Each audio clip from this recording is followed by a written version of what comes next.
The International Criminal Court confirms it has an arrest warrant against Senator Bato de la Rosa. The House of Representatives impeaches Vice President Sara Duterte once again with 257 votes.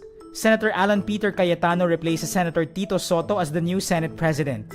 Nicholas Kaufman withdraws as the lawyer of Rodrigo Duterte in the International Criminal Court.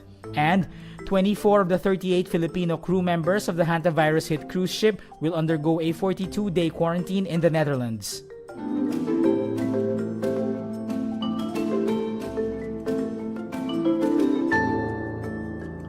The International Criminal Court confirms it has an arrest warrant against Senator Bato de la Rosa, who came out of hiding and appeared at the Senate and complained he was harassed by NBI officers on his way in.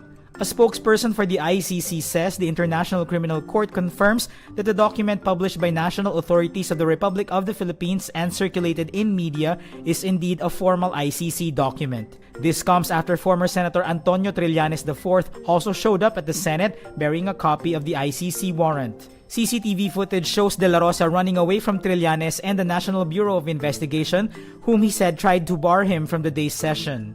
De La Rosa asks newly elected Senate President Alan Peter Cayetano to order the NBI and Trillanes to leave the Senate premises. The Senate also cites in contempt the NBI agents chasing De La Rosa. Senator Joel Villanueva makes the motion. Meantime, Interior Secretary John Vic Remulla says local police can only implement the ICC warrant if it is coursed through Interpol. Remulla says we are affording Senator De La Rosa due process by waiting for Interpol to serve notice to the PCTC. As far as the DILG is concerned, what Senator Trillanes has is an inactionable document. Cayetano also advises De La Rosa to stay inside the Senate as the warrant against him looms. The Senate President says he will not allow the arrest of De La Rosa within the chamber under his watch. The House of Representatives impeaches Vice President Sara Duterte with 257 yes votes, 25 no votes, and 9 abstentions. This makes Duterte the first Philippine official to be impeached twice. The House approves the Justice Committee report that found probable cause in the complaints against the Vice President. The 257 votes to indict Duterte exceeds the 215 House members who signed her impeachment complaint last year. Meantime, 28 congressmen are either absent or did not participate at all in the plenary session. The House only needs 106 out of 318 votes, or one-third of the total number of members, to impeach Duterte. In explaining his yes vote, Akbayan Representative Percy Sendanya says the change in Senate leadership should not faze House lawmakers. He also takes a swipe at Senator Bato de la Rosa. Hindi tayo magpapasindak sa mga bababatas sa supporter ni VP Sara na bigla nilang magpapakita at magtatantrum sa plenary.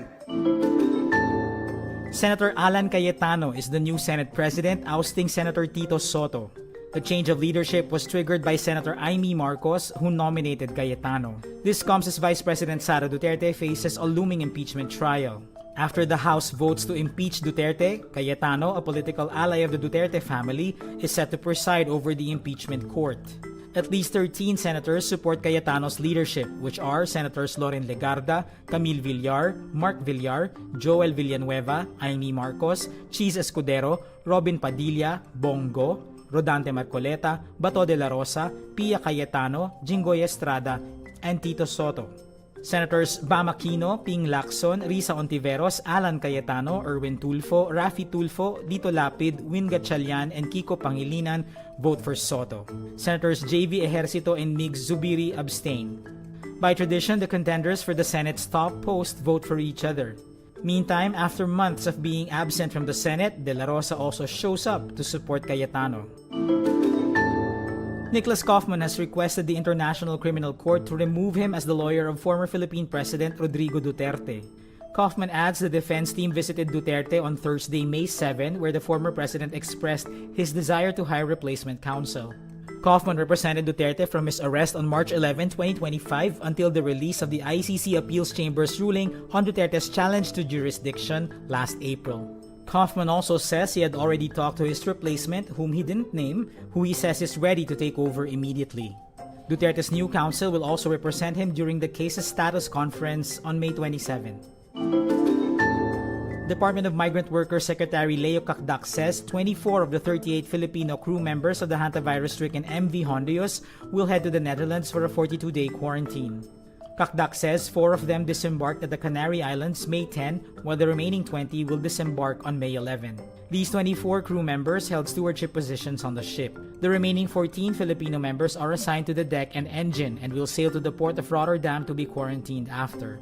The DMW is preparing for their return to the Philippines after testing in the Netherlands.